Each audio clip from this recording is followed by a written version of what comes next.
The Iron Claw is a sports drama film. This movie had a lot of buzz. It's an A24 film.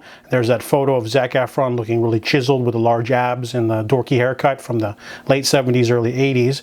But little did people know that this transformation would become one of Zac Efron's best performances as Kevin Von Erich. He's sort of the focal point of the Von Erich wrestling family. His father, Fritz Von Erich, their name was chosen by their father because he wanted to do a Nazi persona of sorts for his wrestling career. Probably didn't help him, but he wants a title, heavyweight title champion for the Texas wrestling circuit, so he pushes that dream onto his sons, and you sort of understand what kind of man he is. He's a man that has final say. This movie is a sports film, but it's also a tragedy, but it's also balancing, the negative aspects of the wrestling profession. What happens when your parents get a little bit too controlling, and sibling rivalry. So this movie is really chock full of physical transformations. We're focusing on the mainly four brothers. There's Kevin, the second oldest, his brother David, the tall one, who's more of a showmanship. There's Carrie, the Olympic wrestler, and then there's Michael, the musical one, but he doesn't want to do wrestling, but he's sort of pushed into it. And we're sort of following all of them in their 20s as each of them are jockeying for a chance to get to the title.